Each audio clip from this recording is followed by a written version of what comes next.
pena porque en esta justamente hay unas coloraciones ahí en rosa, pero bueno, este mapita nos va mostrando la extensión del Evangelio en los 3 primeros siglos. Eso que veis ahí de color rosa es el cristianismo del siglo I, es sobre todo lo que es Asia Menor, Roma, un poquito en Grecia. Luego un color, es que no se aprecia, un color rosa un poquito más tenue nos va mostrando cómo el cristianismo se va extendiendo en el siglo II, y luego ya en el siglo III pues tenemos todo el mar Mediterráneo, prácticamente todo el imperio romano que ha sido cristianizado. Pero bueno, preferís verme a mí que el mapa, pues eso ya es cosa vuestra. Bueno, vamos a hacer una cosa, porque había algunas preguntitas, algunos comentarios muy rapiditos, y les vamos a dar paso, porque es importante a lo mejor aclarar alguna cosa. Y luego voy a intentar hacer un recorrido, a ver si no hago tantos paréntesis, y para dejarlo en la época constantiniana, que es lo que hemos venido a contar aquí, e intentar dejar la última media hora, a lo mejor un cuarto de hora, pues también para preguntas. Y si no, ya sabéis, yo encantado vuelvo aquí a visitaros otra vez. Yo creo que al haber incluido las preguntas, las Sí. posibles ya no hará falta. No hace al final, vale, digo, bueno, pues yo a mandar. Yo soy muy bien, vamos, la primera en la frente ha sido de mi mujer. Un comentario que no, tal vez se me lo guardo para casa, y el otro dice, bueno, ¿y por qué empiezas por Roma si los griegos fueron antes? Yo digo, pues mujer, como siempre tienes razón. Sí, desde el punto de vista cronológico, es verdad, primero sería más apropiado hablar de Grecia, después de Roma, y luego ya pues meternos en el judaísmo del primer siglo y ya el cristianismo. Cronológicamente sería más adecuado, pero como lo que quería contaros era la influencia que había tenido la cultura griega también en Palestina, pues os he cambiado el orden. Pero los elementos griegos, para mí es quizá con que nos quede esto es la clave, los elementos griegos nos llegaron a nosotros a través de Roma, ¿vale? Toda la cultura griega se trasladó al occidente medieval a través de Roma. Y es más, se nos pasó cristianizada incluso, ¿vale? La cultura griega. Gracias por la aportación. Una hermana decía lo de Palestina, sí, lo resumo yo.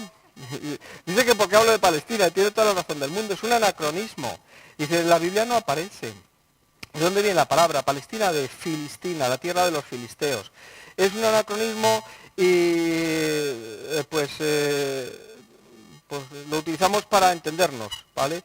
Pero no es solamente que no aparezca en la Biblia, es que los textos antiguos también de los romanos no aparece. Era la tierra de Judea, o la provincia de tal, eran provincias romanas y no aparece esa denominación.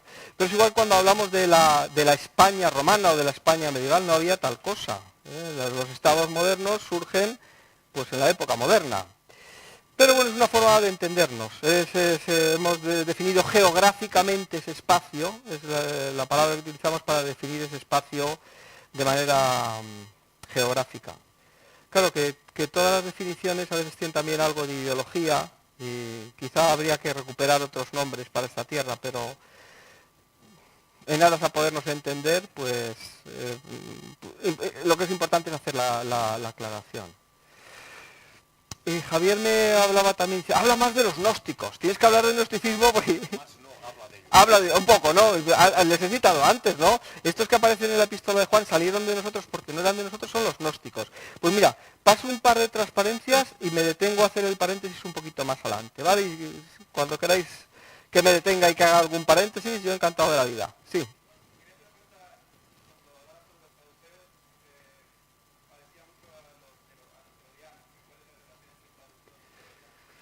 Pues Herodes era gobernador de Judea por la gracia de Roma. Es decir, que sí hay una cercanía, ambos eran grupos, herodianos y saduceos, eran grupos, digamos, cercanos al poder de Roma. Uno más político y el otro más de carácter religioso. O sea, ellos tenían una conexión. Y enfrentados a ellos, a la oposición, serían los fariseos. Y entre ellos, pues, toda la historia esta que conocemos. Lo que es muy importante y muy interesante es esos puntos que tienen de común. La importancia de la ley. Unos muy estrictos con la ley ceremonial, otros muy estrictos con el cumplimiento al más mínimo detalle.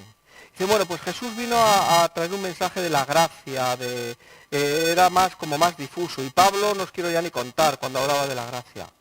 Yo creo que no es verdad. También está Jesús, ni una jota, ¿no?, ni una tilde de la ley van a pasar.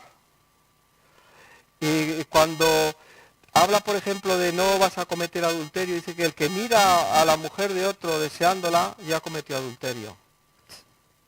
Hablando de la dureza, de la exigencia que uno pone a la ley, ojo, que la de Jesús no fue menor, sino quizá mucho mayor que la exigencia de otros. Pero hay una centralidad de la ley. Por eso el cristianismo, pero de eso me parece que voy a hablar mañana un poquito, ya que me lo ponéis así tan fácil, que mañana hablaré un poquito. La ley no es una cosa que sea del pasado, la ley sigue teniendo un valor importante para el pueblo de Dios, porque lo tenía para Jesús. Otra cosa es que uno sea salvo por cumplir con la ley. Eso no. Eso era de los fariseos, eso no. O de la ley ceremonial. Uno hace unos ritos, que es un poco lo que es, en cierto sentido, el catolicismo romano. Lo puedo decir porque yo he sido católico romano y mi familia, pues... Entonces, es mucho cumplir determinadas ceremonias, y uno cumple determinadas ceremonias y ya está en paz con Dios. Y la ética la deja de lado. Eso sería el saduceísmo actual. ¿Cuál es el fariseísmo actual? El que si eres bueno, pues entonces Dios te mira con mejor cara. Y el evangelio de Pablo es el evangelio de la gracia. Y ahora hablamos un poquito de los gnósticos.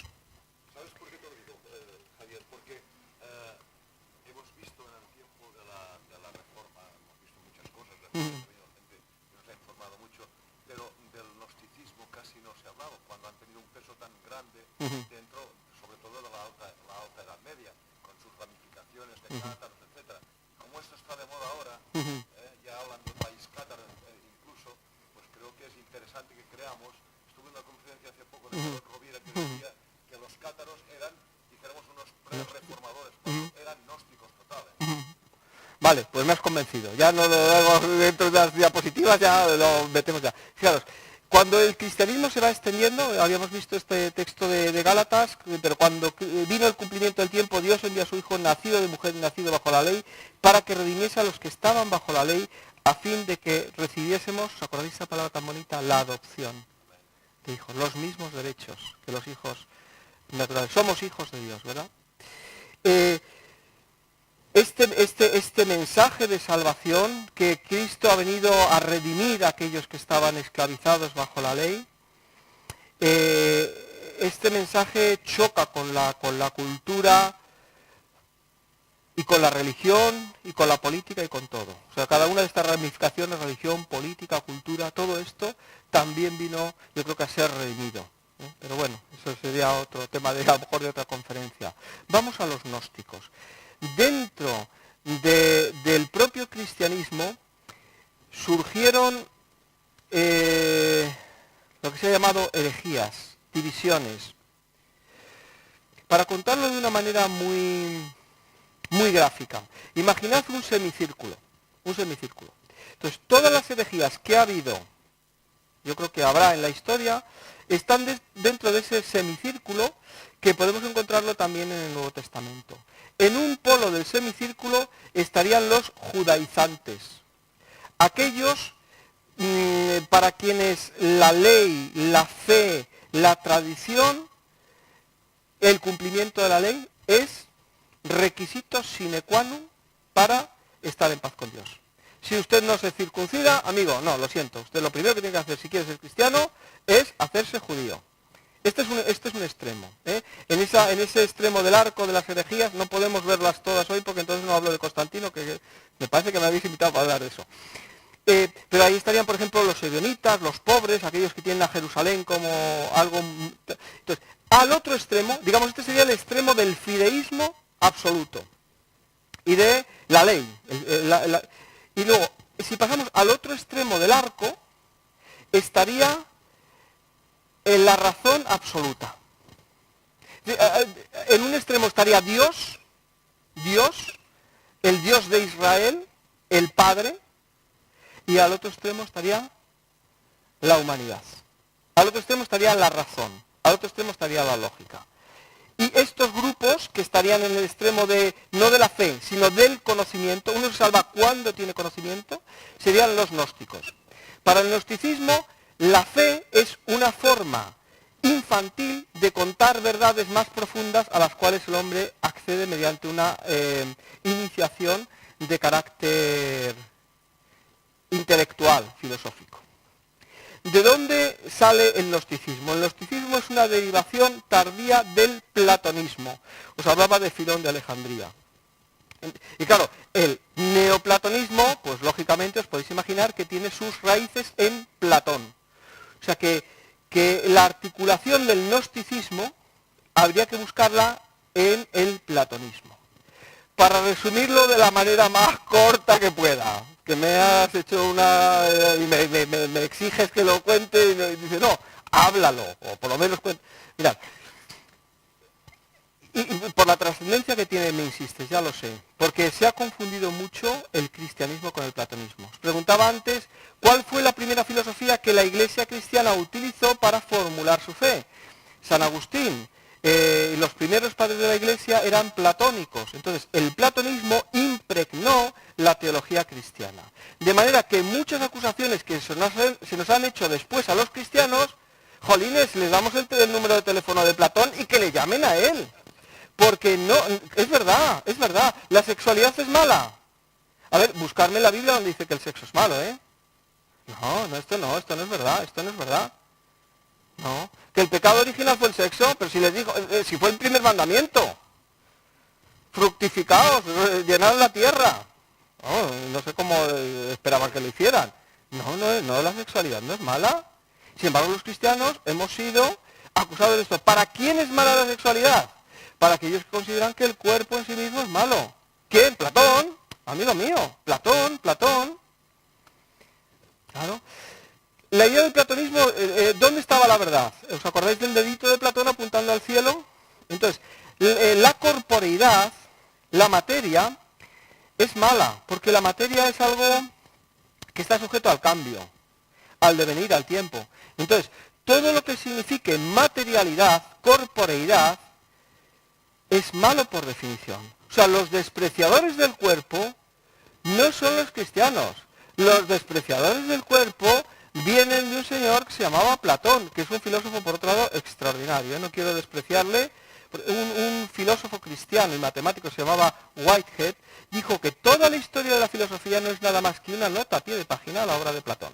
O sea, en Platón están las mayores preocupaciones del ser humano. Ahora, Platón era platónico y pensaba lo que pensaba. Influye también por religiones órficas, por las religiones que había en su tiempo. Entonces la materia es mala. Pero ¿eso dónde está en la Biblia? ¿Dónde está en la Biblia que la materia sea mala? Jolín, empieza a leerla. El libro del Génesis. Al primer día creó los cielos y la tierra, y vio Dios que la tierra era... amigo, y cuando termina el segundo día cambió de opinión. No, y vio Dios que era bueno. Y el tercero, y vio Dios que era bueno, y vio Dios que era bueno, y vio Dios que era bueno. Y termina siendo el hombre, y vio Dios que era... excelentemente bueno en gran manera. Es decir, la creación no es mala. La redención no es la redención del alma. La redención es la redención de la creación caída. Entonces, los gnósticos aspiraban a una liberación del cuerpo para que el alma, por medio del conocimiento, exactamente lo que dice Platón en el mito de la caverna, pudiera regresar al mundo de las ideas. Pero es que esto no es cristianismo, esto es platonismo. Fijaros, dos palabras muy sencillas que a veces confundimos. ¿Es lo mismo eterno que inmortal? Hay una pregunta de examen para... Bueno, la primera parte, veo que habéis aguantado, si se duerme ahora alguien, la segunda parte, ya la segunda hora y media, no os preocupéis, no me voy a enfadar. Pero, ¿qué diferencia hay entre inmortalidad y eternidad? Porque parece parecido, pero no es igual. Dispara. Un hermano dijo en su prédica que el cristiano es inmortal hasta que muere. Hasta que muere. Eso yo creo que todos somos inmortales, sí. ¿Había alguna mano más? ¿Sí? Ajá.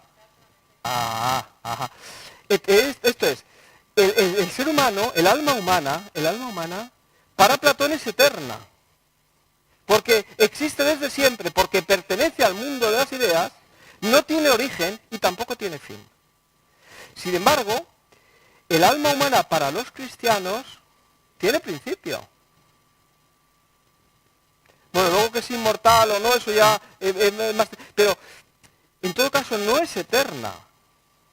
Una gran diferencia, una importantísima diferencia entre los griegos, el pensamiento griego.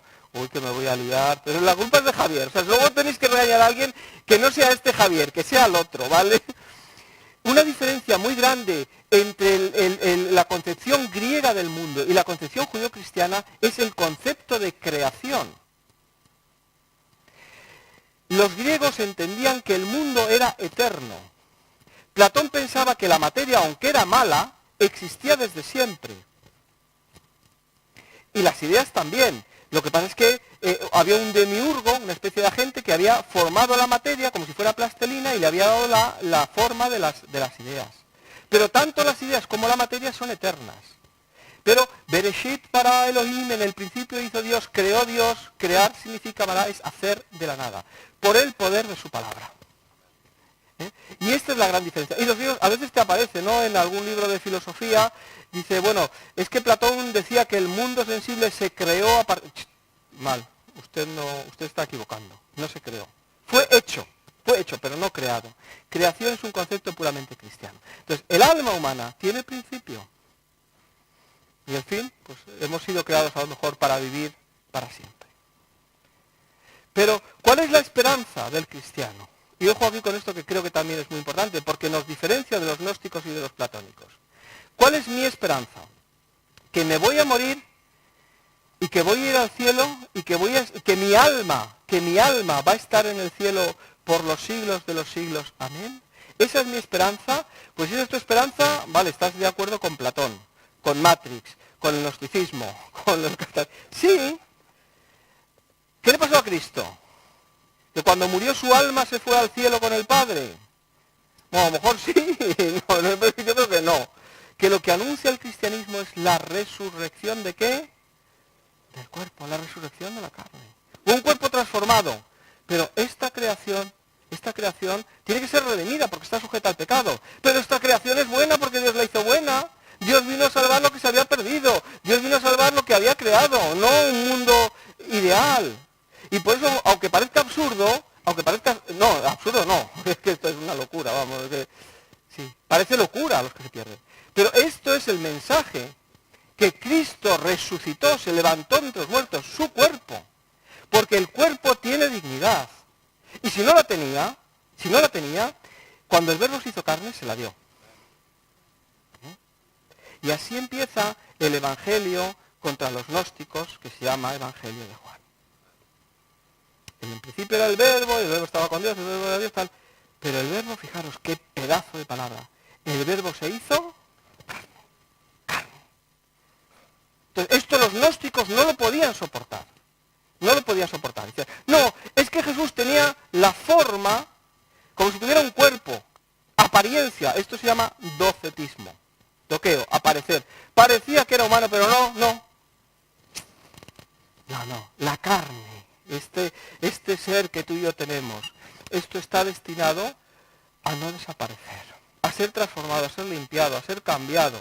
No sé, dice Pablo, no sabemos cómo será, pero si Cristo se levantó de entre los muertos, si el poder del que levantó a Cristo de entre los muertos está operando en ti y en mí porque nos ha dado una vida nueva, sabemos que en el último día resucitaremos. ¿Por qué? Porque Cristo ha resucitado. Eso es lo que creía la iglesia primitiva. Y ese poder obraba en los creyentes de la iglesia primitiva y obra también en nosotros, hermanos, y tenemos que creerlo, porque transforma nuestras vidas. Y si ha transformado tu vida, sabes que ese Dios tiene poder. No necesitas hacer un montón de razonamientos lógicos. No, es que Cristo ha cambiado mi vida, no la he cambiado yo, me la ha cambiado Él. Ese poder de la resurrección de la carne. La esperanza no de que vamos a estar ahí como los angelitos, no, la esperanza de que vamos a volver a la vida, porque Cristo volvió a la vida. Esto es tremendo, ¿no? Es que Cristo se hizo Cristo en el momento, fue un ser humano, y se hizo Cristo justo antes de morir, y justo antes de morir también se le fue la Todas estas cosas eran adopcionismo, docetismo. ¿Por qué? Pues porque está ese mensaje de que la carne es mala.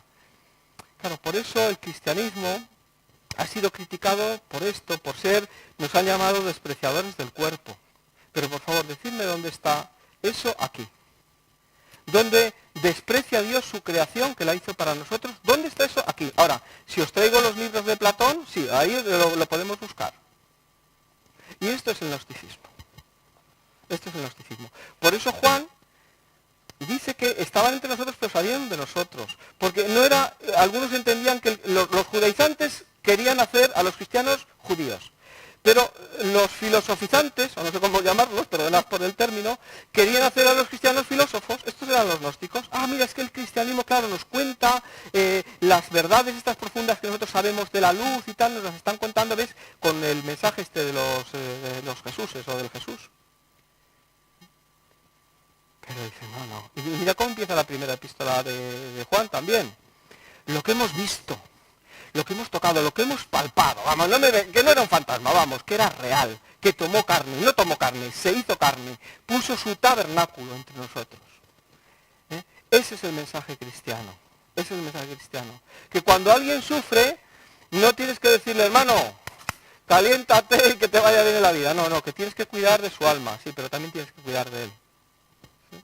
Porque el cuerpo es importante. Y eso es a mi modo de ver el gnosticismo. El gnosticismo es platonismo disfrazado.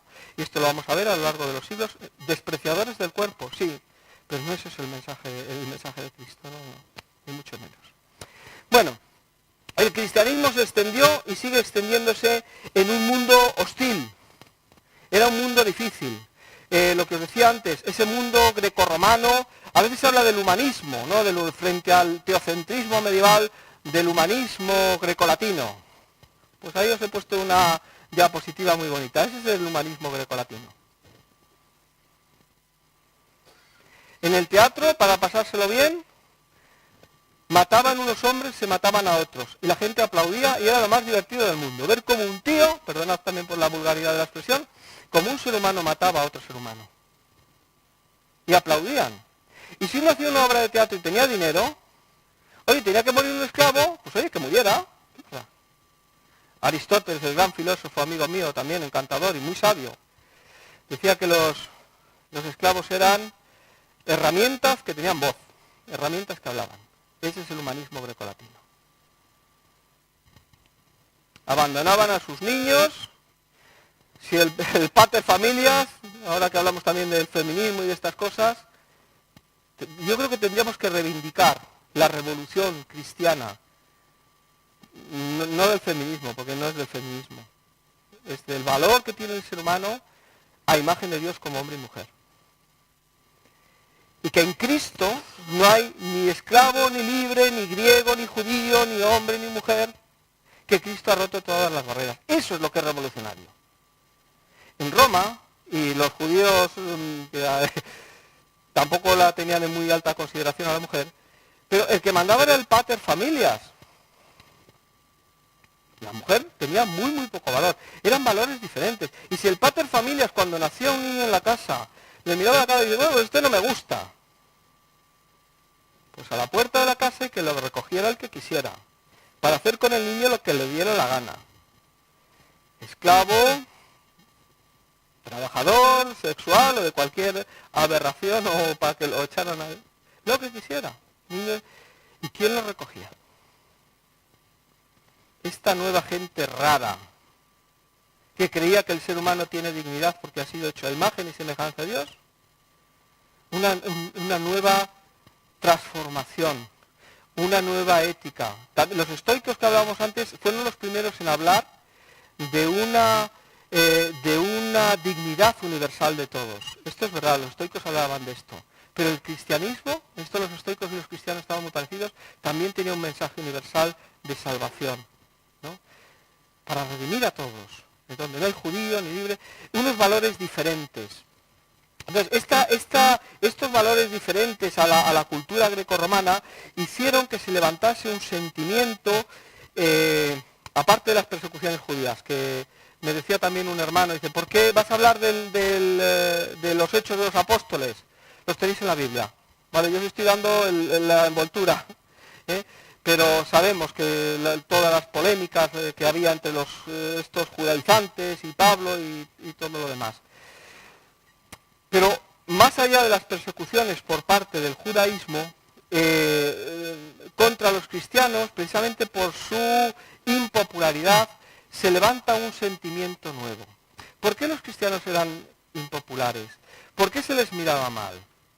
Bueno, primero, la sociedad pagana, el mundo romano, lejos de ser un mundo dirigido por la lógica y por la razón, era un mundo altamente supersticioso. Cuando lleguemos a Constantino, si alguien se acuerda, que Constantino también era muy supersticioso. Los romanos eran supersticiosos.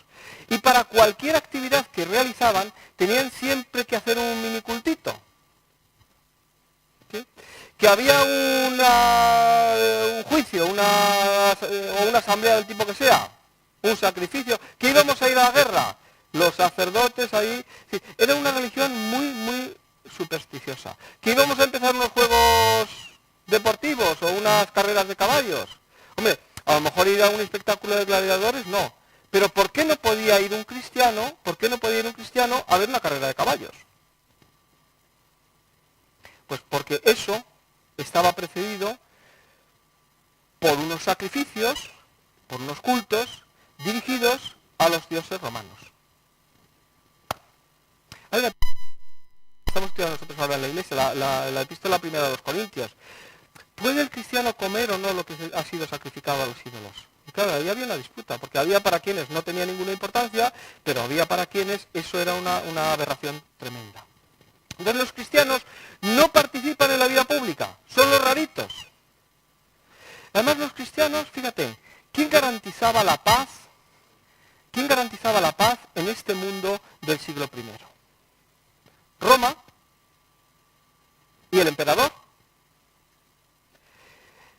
Cada pueblo, los romanos eran muy permisivos y muy tolerantes en materia religiosa, es decir, no eran fanáticos, eran supersticiosos sí, pero fanáticos no. Entonces cada pueblo, cada región tenía sus propios dioses. Incluso dentro de una ciudad, por ejemplo Corinto, como Corinto era un puerto, pues había gentes de distintas procedencias, cada uno tenía sus dioses. Había luego unos dioses típicos de la ciudad, pero luego había unos dioses generales dentro del imperio. Y los más importantes eran la diosa Roma y el dios emperador.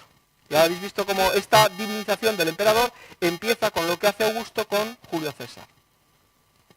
¿Y qué es lo que pasa? Que los cristianos dicen, no, el príncipe de paz, el Hijo de Dios, el César, el Kyrios, el Señor es Cristo. Entonces yo no puedo doblar mi rodilla ante César porque César no es Dios. César está ahí porque Dios quiere. O porque Dios permite. Entonces los cristianos no daban culto, no daban gloria y no daban honra, un valor muy importante en el mundo mediterráneo, a aquel o aquello que garantizaba la paz. Otra vez el parentesco con el mundo contemporáneo. Oye, vivimos, por un lado, mucha pluralidad, sí, pero por otro lado, un pensamiento único. Y el que no dobla las rodillas ante el pensamiento único es rarito. Pues los cristianos eran raritos. Y como además, mira, esto hemos a lo mejor mejorado, o no lo sé. Como además eran supersticiosos, que venía una inundación. ¿Quién tiene la culpa? Pues está claro, ni sacrifican al emperador, ni a nuestros dioses, ¿por qué nos espera? Pues una inundación, un terremoto, cualquier catástrofe de carácter natural, enfermedad, peste, ya teníamos un chivo expiatorio, los cristianos. Entonces, en primer lugar, por eso, acerca de los cristianos se achacaba todo tipo de rumores, de bulos, que si se comían a un niño, que si hacían actos de verdad, lo que se escribe en aquella época era tremendo. ¿Por qué? Pues para justificar esa persecución a aquel que no quiere pasar por el aro. Se les llegó a denominar enemigos del Estado y de la raza humana. Esa era como se llamaban los cristianos. ¿Por qué eran enemigos del Estado? Está claro. Pero de la raza humana, pues lo mismo. Por lo mismo. No se atenían a los convencionalismos morales de su época. Y por otro lado, crecían. Había algo que un pagano tenía que ver como que engatusaban a la gente, ¿no? Vamos a ver, ¿qué tipo de Dios tiene esta gente? El hijo de un carpintero, o sea, es que... y que muere como un delincuente. Es que es la peor... Sí. Y a este es al que adoran estos. Hay una inscripción de Anaxamenos adora a su Dios y es un borrico, y los que le siguen son borricos. Entonces, tener esto muy presente, porque las persecuciones imperiales, las persecuciones romanas, no fueron porque los emperadores fueran muy malos y tuvieran adversión al cristianismo, que a veces sí, pero otras veces no. Fueron porque había un rechazo a lo que significaba el mensaje del Evangelio y la forma de vida de los cristianos respecto a las formas de vida y a las convenciones del mundo pagano. Qué bien que ahora ya, como no se nos distingue, vivimos igual que viven los demás, pues ya no tenemos por qué ser perseguidos. En algunos lugares sí, mira, en algunos lugares les persiguen, en algunos lugares pagan con su vida la fe que tienen. Ah, mira, qué curioso, en esos lugares pasa lo mismo que pasó entonces. Allí es donde crece el Evangelio. Sí, también. De otra manera. Sí. Sí. Sí.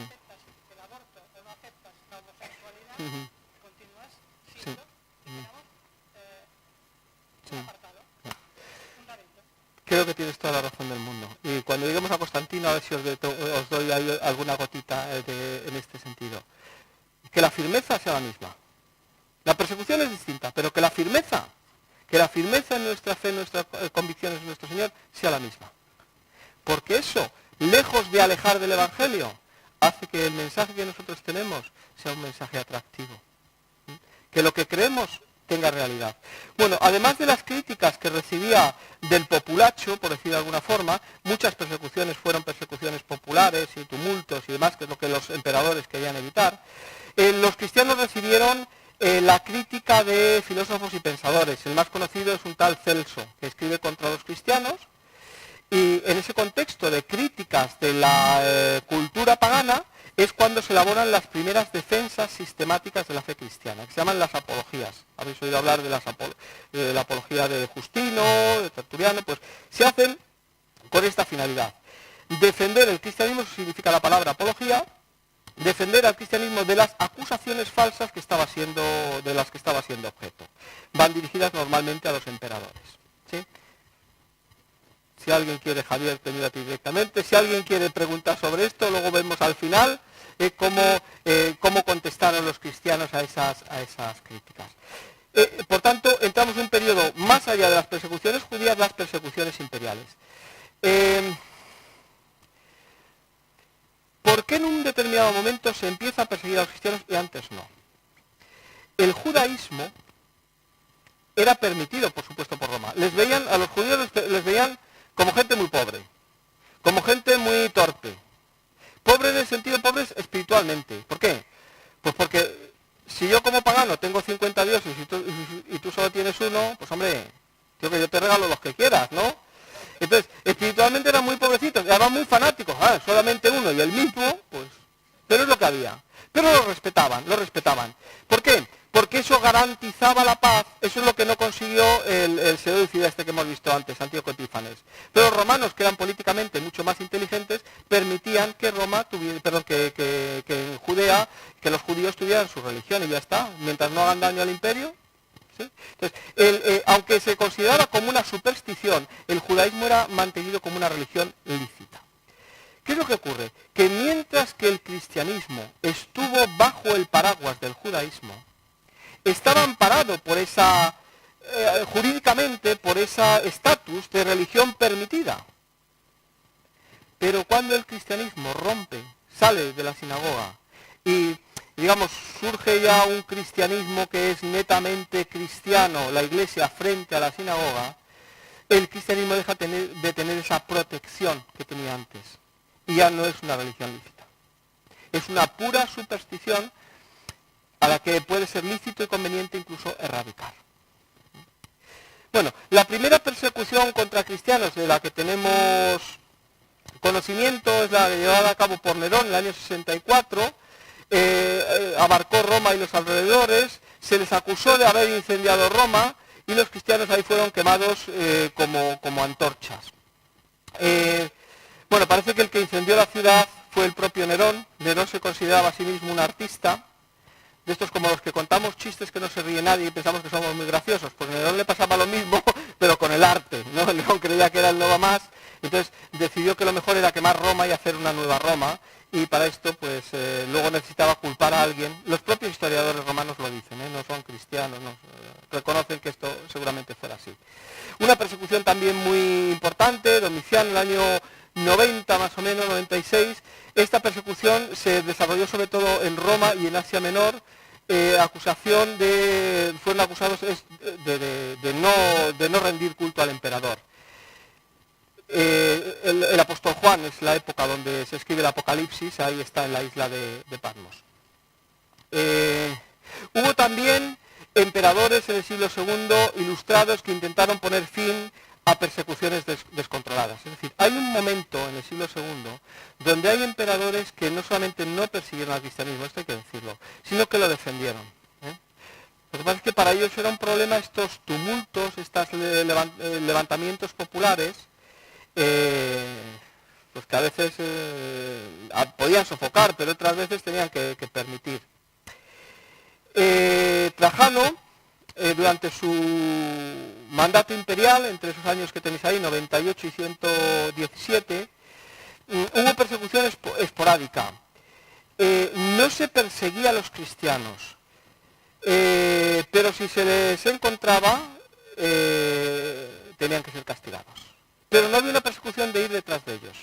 Ahora, si te les traían a ti delante, si alguien les acusaba, no todas las persecuciones fueron igual de potentes. Adriano lo mismo, continúa la política de Trajano, y ahí es una carta interesante de un gobernador de una provincia romana que le escribe al emperador Adriano y le dice: oye, ¿y si yo tengo que condenar a un cristiano, de qué le acuso? Pues esto eran las apologías. ¿De qué le acuso? ¿De que adora a Cristo en lugar de adorar, o sea, a Mitra o a Zeus o a Isis? ¿Y eso? Entonces, le escribe una carta preguntándole que en qué condiciones tiene él que condenar a los cristianos. Y el emperador Adriano le contesta: por consiguiente, si los habitantes de una provincia pueden sostener con firmeza y a las claras esta demanda contra los cristianos, es decir, una acusación, de tal modo que les sea posible responder ante un tribunal, a este solo procedimiento habrán de atenerse y no a meras peticiones ni a gritos. ¿De qué nos informa este texto? Primero, que había muchas veces que los emperadores o los gobernantes o los dirigentes de una provincia tenían que reprimir a los cristianos, que castigar a los cristianos porque había sublevaciones populares. ¿Y qué es lo que está diciendo el emperador Adriano? Ni caso, ni caso. Acusaciones anónimas, tampoco. Pensad en nuestra guerra civil. Muchos, pues por envidias, por celos, por cuestiones de tierras, acusaban a otro, porque querían quitarlo de en medio. No, no. Cuando alguien presente una demanda, tiene que ser con firma. Eso es el derecho romano. Y tiene que ser con pruebas.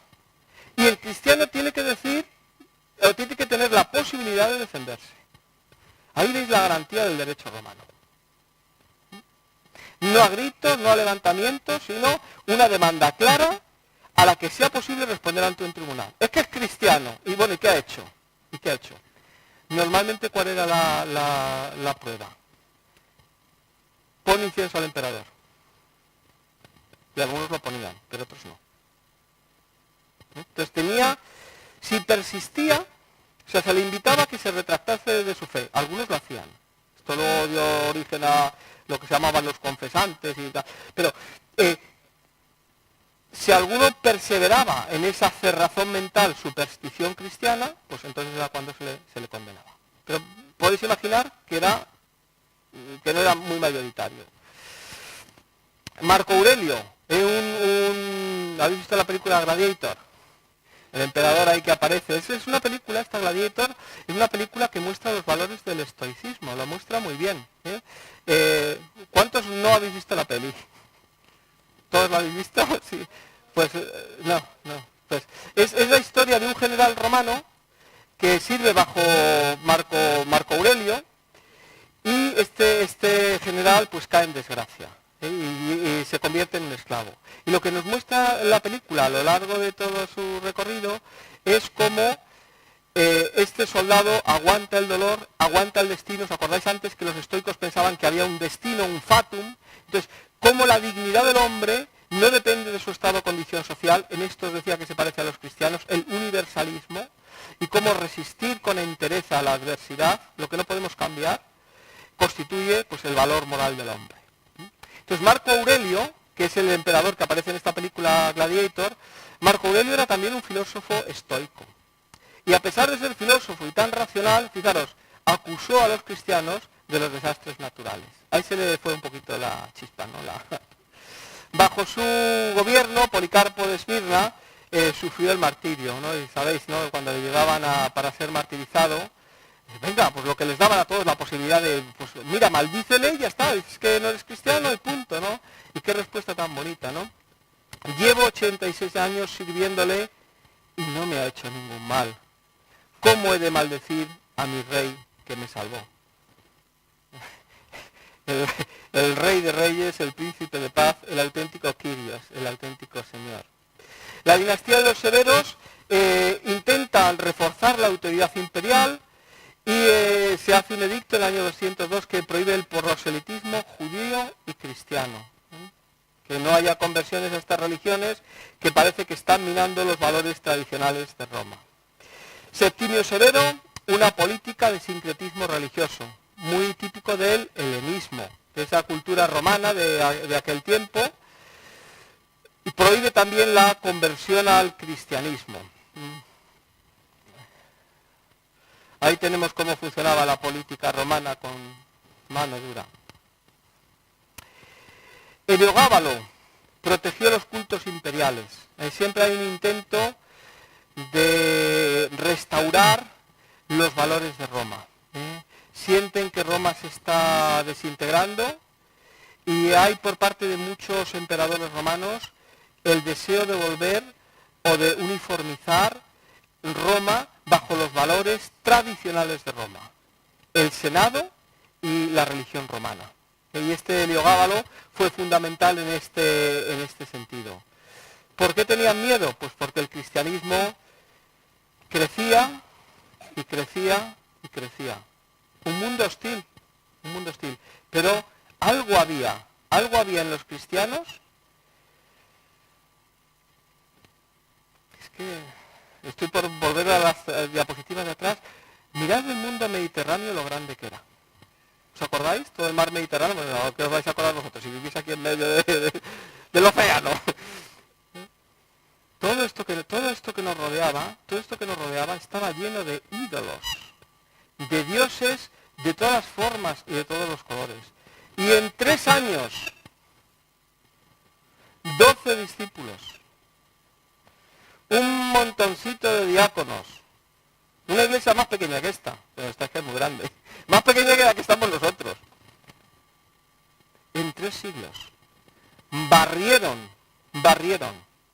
de la faz del Imperio Romano todos estos dioses. Y el Dios del universo que se había manifestado en Jesucristo conquistó los corazones, las almas y las vidas de miles y miles de personas. A veces decimos, bueno, ¿y por qué nos gusta la iglesia primitiva y tal? Pues a mí me gusta por esto, oiga. Porque arrasaban. Pero porque tenían algo que debía ser arrasador. Ojalá no lo hayamos perdido.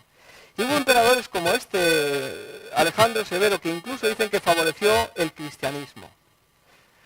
Era una fuerza que daba vida y daba esperanza en un mundo que estaba completamente deshumanizado. Y en el siglo III, el Imperio Romano entró en crisis. Hay una descomposición interna, los generales pugnan y pelean entre sí, las fronteras del imperio también son presionadas por pueblos que ellos llamaban bárbaros, que vivían en los limes, en las fronteras del imperio romano, que intentan continuamente entrar dentro, fuera. O sea, es un periodo de una tremenda inestabilidad política, por los enemigos externos y también por las tensiones internas. Pensad que en este momento el cristianismo era claramente ambivalente. Por un lado era esperanza para algunos y por otro lado era chivo expiatorio para otros. El cristianismo estaba arrasando el mundo. Hay un texto muy bonito de Tertuliano, que es un padre latino, un padre de la Iglesia, que me parece precioso. Fijaros el miedo que tenían que tener los emperadores romanos y esta cultura que estaba ya al borde del abismo. Escribe Tertuliano y dice: somos de antes de ayer. Es que 3 siglos, hermanos, 3 siglos. En 3 años acabaron con la idolatría, con el politeísmo. Somos de antes de ayer y ya lo llenamos todo. Fortificaciones, ciudades, tribus, palacios, el Senado, los mercados. Solo os quedan vuestros templos. Y vacíos, por cierto. O sea, los templos eran las casas de los dioses, no lo que nosotros entendemos donde no, ¿eh? Solo tenéis los templos, pero la gente, el corazón de las personas. Fijaros los lugares donde dice Tertuliano que ya había cristianos. A lo mejor en secreto, a lo mejor no. Pero había cristianos en las fortificaciones de las ciudades, en las tribus, en los palacios, en el Senado de Roma había cristianos. El miedo a que Roma desapareciera, porque Roma ha sido una cosa tremenda, ha sido, sigue siendo, ¿vale? Tremenda, no voy a entrar a valorar con detalle, ¿no? Decio es el que manda que se realice la primera persecución universal a los cristianos. Decio quiere instaurar de nuevo el poder de Roma en su máximo esplendor.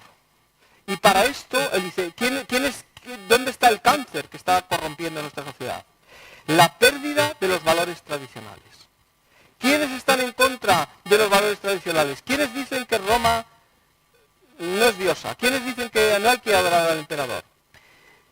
Y para en este intento, pues es cuando se desencadena la persecución más sangrienta contra el cristianismo.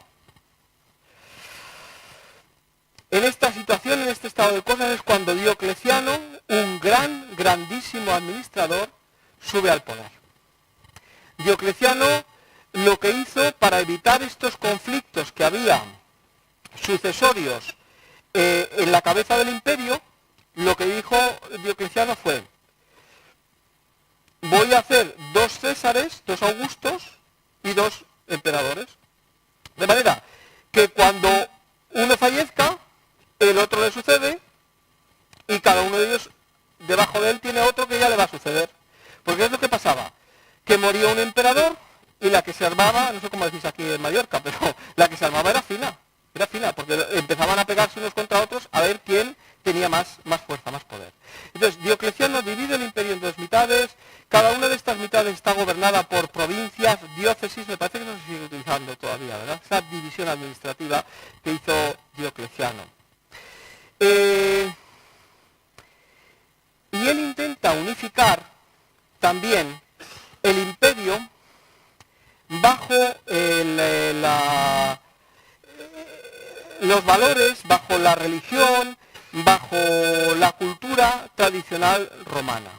Entonces, en esos años, fijaros que no es al principio del cristianismo cuando se hacen las persecuciones más violentas, sino son en esta época, el siglo III, cuando el imperio está en decadencia. El siglo IV, perdón. Diocleciano hace la persecución más cruel, ordena cerrar iglesias, destruir los libros sagrados, en fin, tremendo. Esperaba poder mantener Roma con esta división que había hecho de Césares y Augustos, pero la cosa no le salió bien. Al final no sé cómo os voy a resumir la película, porque si quiero que haya un cuartito de hora por lo menos de preguntas. En este estado de cosas es cuando va a aparecer Constantino. En la parte occidental occidental del Imperio Romano. ¿Sí? La parte occidental del Imperio Romano, a su vez, estaba dividida en dos bloques. En un bloque, Constantino había sido proclamado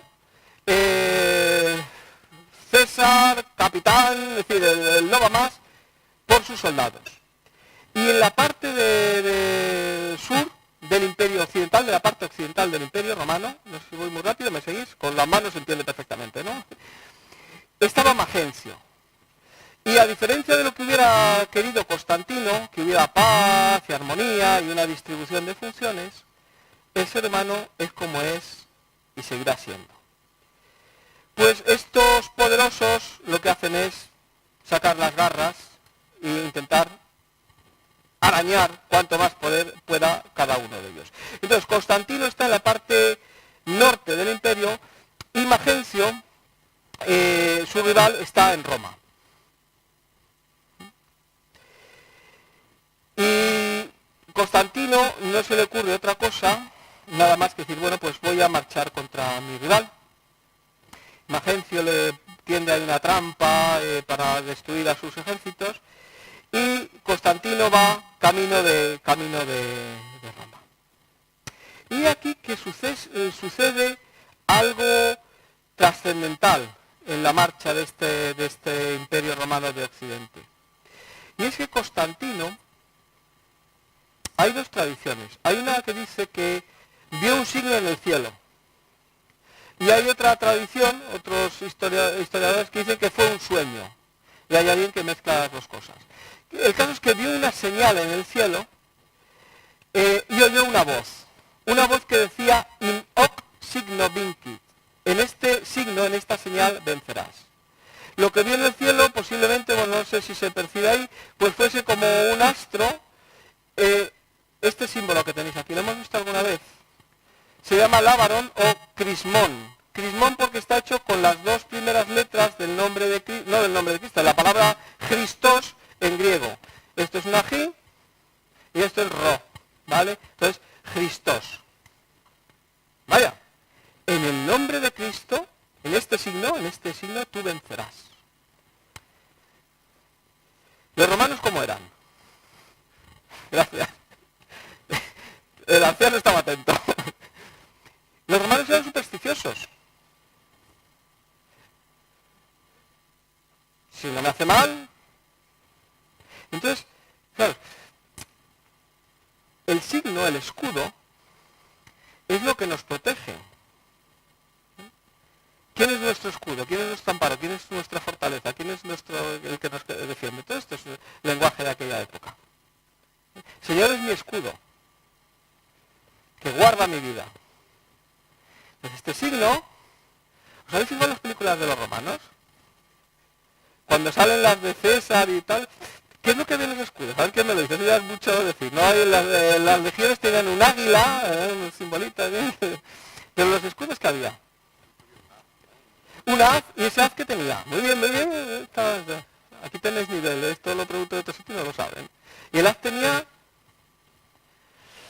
muy parecido a las flechas. Tenía con rayos, y los rayos eran el símbolo de ¿quién? De Zeus. Invencible. Si uno va en el nombre de Zeus, que es el dios de los dioses, ¿quién le va a derrotar? Entonces, Constantino dice, no, signo vincit, en este signo vencerás. Y dice, todos los escudos, borrarles el simbolito. Y le vais a poner este giro.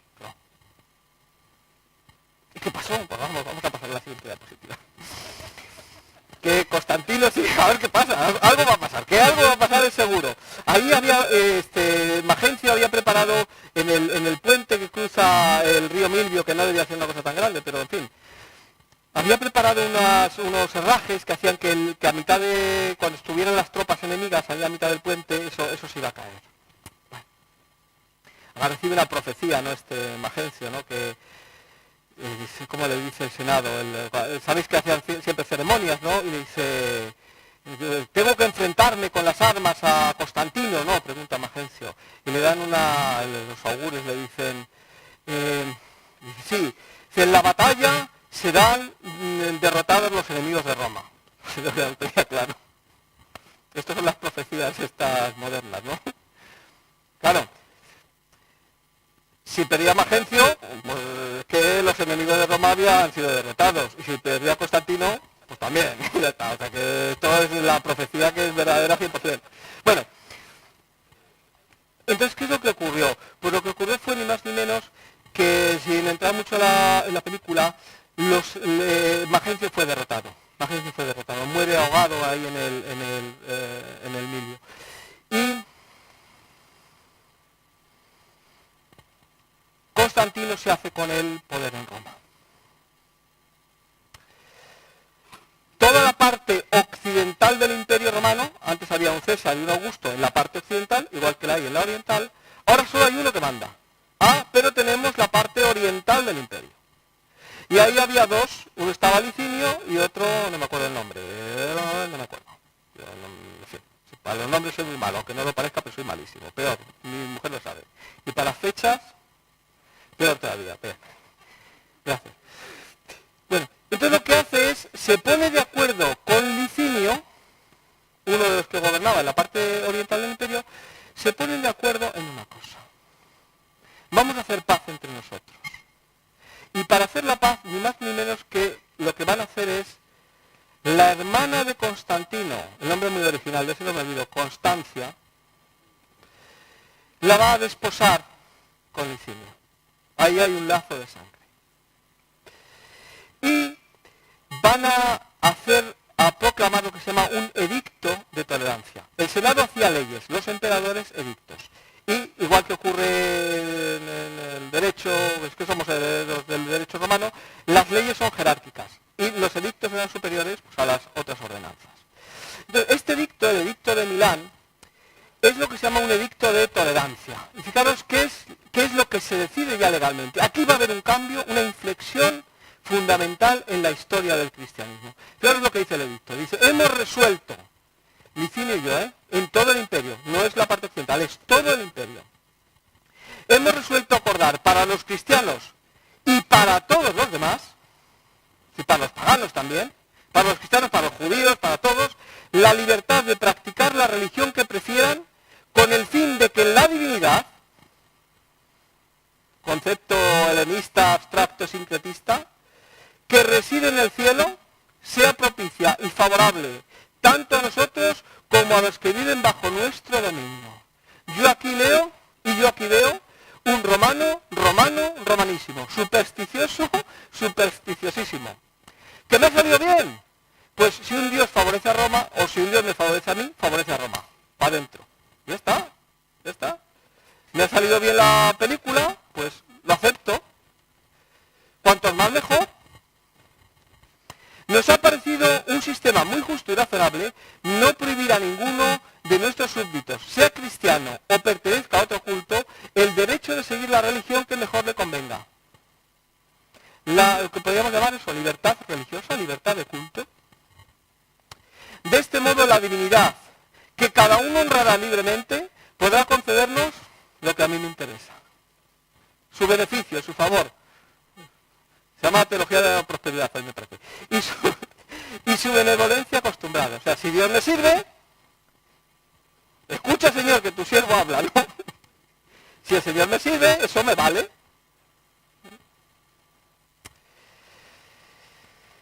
No duró mucho tiempo. O sea, la tolerancia religiosa sí. Pero Constantino también le pasó un poco como Augusto. Fue un gran político, un tío muy astuto, muy hábil.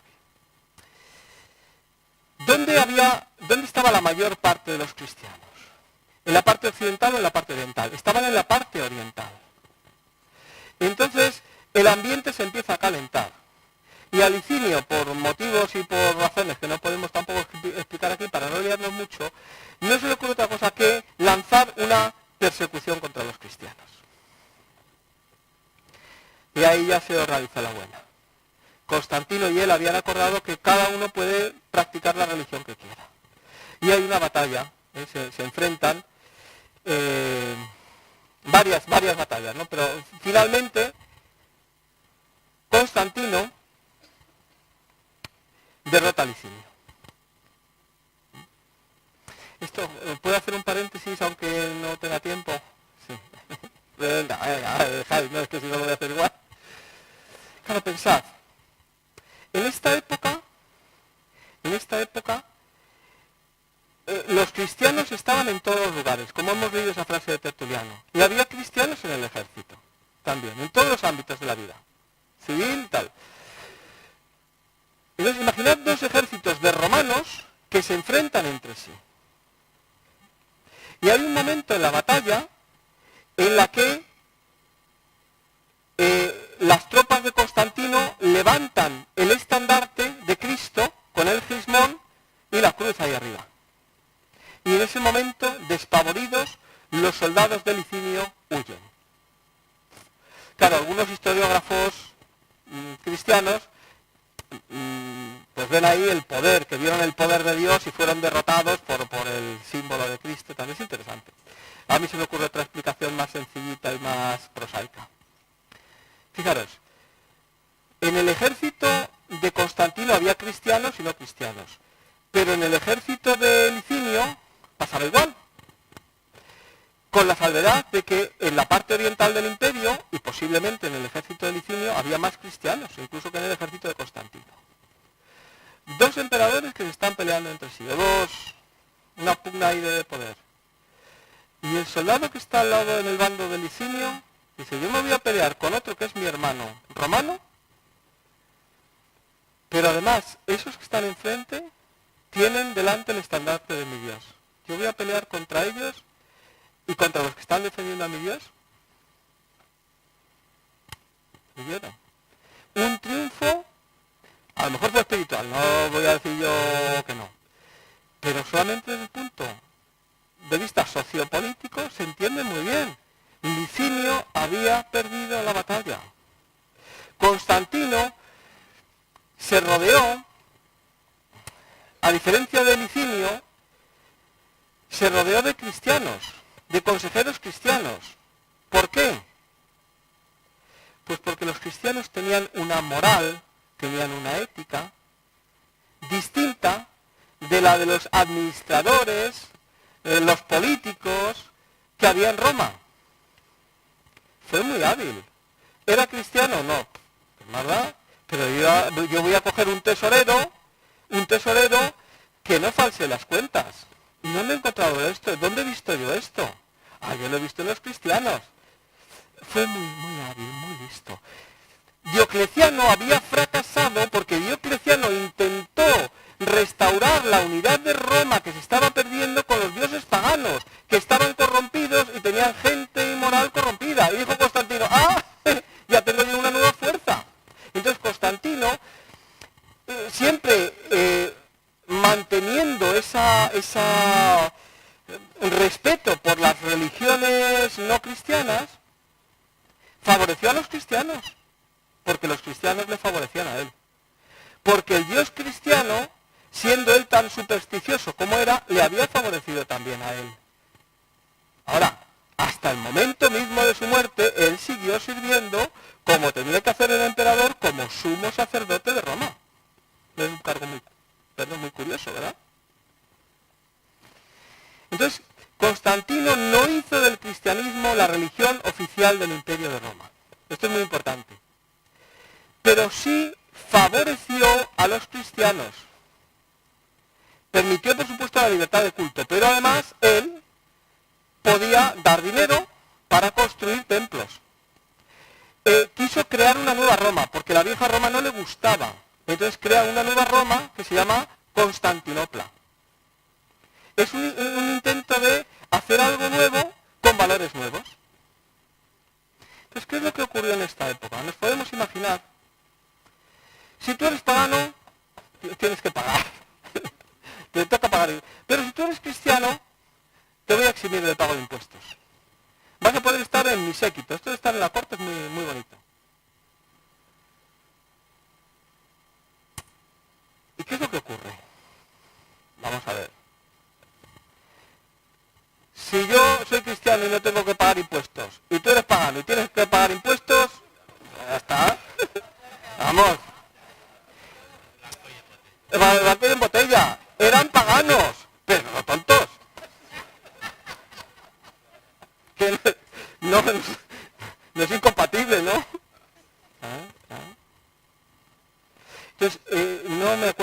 historiadores, pero lo define de una manera que a mí me parece preciosa. El cristianismo, la iglesia, se llena de paganos, esta es la expresión que me gusta, de paganos pasados por agua. Como los huevos. ¡Claro! Pero ¿cómo es el cristiano? ¿Dónde hay que apuntarse? ¿Dónde hay que apuntarse? ¿Os podéis imaginar lo que entra por ahí? Si es así o no, qué pena que no tengamos un poquito más de tiempo para hablarlo. Porque claro, Constantino por un lado es una gran bendición para la iglesia, hermanos. Terminaron las persecuciones. Es un hombre de un carácter abierto, tolerante, todo lo que queráis. Pero por otro lado, empezó a haber dentro de la iglesia cristiana un mal del que todavía creo que no nos hemos librado. Que se llama el constantinismo. Es que esto es peleagudo, ¿no? Se va a decir algo y se me ha olvidado. Ya es que son 3 horas y esto le da la cabeza, pues el disco duro empieza a patinar. Claro. El emperador se cree con el derecho de intervenir en los asuntos de la iglesia. Y como lo que menos le podía interesar a Constantino es que su religión preferida, entre comillas, estuviese dividida, y sabemos, hemos hablado, aunque solo sea mencionar, que el cristianismo primitivo era un cristianismo bastante plural, lo primero que hace Constantino es intentar poner paz dentro de la propia iglesia cristiana. Y convoca el famoso Concilio de Nicea. Y en el Concilio de Nicea se decidieron cosas tan importantes, pues como la divinidad de Jesús. Sabéis que una de las herejías o de los problemas más importantes era el arrianismo frente a lo que se llama la postura católica. Los arrianos, para resumirlo de una manera muy simple, es lo que dicen los testigos de Jehová. Jesús era parecido a Dios, pero no exactamente igual que Dios. Esto era arrio. Y por otro lado, la otra postura defendía que Jesús era de la misma naturaleza que Dios. O sea, uno decía, homoousios es igual, homoiousios es parecido. Pues ese es el gran problema de la... Y como no se ponían de acuerdo, llega un momento en el que Constantino interviene. Y se acabó esta postura. Luego esta polémica dura más tiempo, pero yo no tengo más tiempo para contaros más cosas, así que vamos a dejar esto. La cuestión es que Constantino, fijaros, hasta el último momento de su vida, Constantino no se bautiza.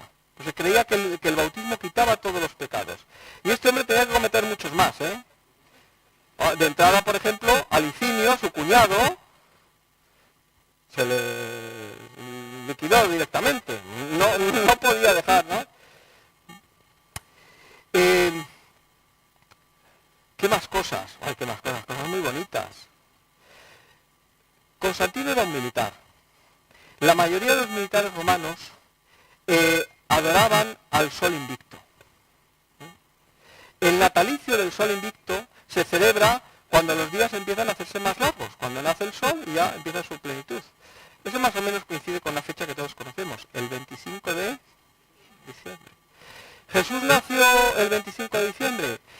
Pues es muy complicado que fuera así por la descripción. Lo que pasa es que ese sincretismo religioso hace que determinadas costumbres paganas se introduzcan dentro de la iglesia. ¿Por eso quiere decir que no tenemos que celebrarlas? Pues que hablen los teólogos, yo soy historiador y filósofo, así que no tengo ese problema. Pero sí es cierto que hay esa simbiosis, esa mezcla de elementos. ¿Cuántos sois de habla inglesa? Nosotros aquí los latinos lo llamamos el domingo, domus, ¿no? El día del Señor. Pero los ingleses todavía lo llaman el día del sol. El día del sol. El natalicio del dios de los ejércitos romanos. ¿Sí? Y muchas otras costumbres. Las ceremonias, pues claro, ya no podían ser los pobres cristianitos. Ahora tenían que vestirse con unos vestidos especiales, con unos aromas especiales, empezaron a utilizar unas instalaciones especiales, y el cristianismo fue perdiendo parte de esa frescura original para irse convirtiendo en una institución en la cual pues el que manda, el que paga exige. Fue Teodosio I, habría que esperar un poquito de tiempo después, Teodosio I el que hizo del cristianismo la religión oficial del Imperio Romano. Aquí sí. La que antes había sido religión perseguida comenzó a ser, los cristianos pasaron de ser perseguidos a ser perseguidores. Los templos paganos fueron cerrados, los sacerdotes ejecutados, y pues el mundo cambió mucho. Teodosio dividió el imperio en dos partes. El imperio occidental se lo dejó a uno de sus hijos y el imperio oriental a otro, a Honorio y a Cadio, ¿no? Cada uno le dio una parte de su imperio. Y sobre este imperio romano dividido, pues unos pueblos que venían de fuera, pues invadieron, dieron al traste con este dominio romano de Occidente. La parte oriental del Imperio Romano, Constantinopla, durante muchos años, hasta que cayó en poder de los turcos, siguió siendo el reducto de Roma, los griegos lo saben muy bien, mientras que los pueblos bárbaros invadieron todo lo que era el Imperio Romano Occidental. Porque los rechazaron aquí, no pudieron entrar en Constantinopla y marcharon hacia Roma.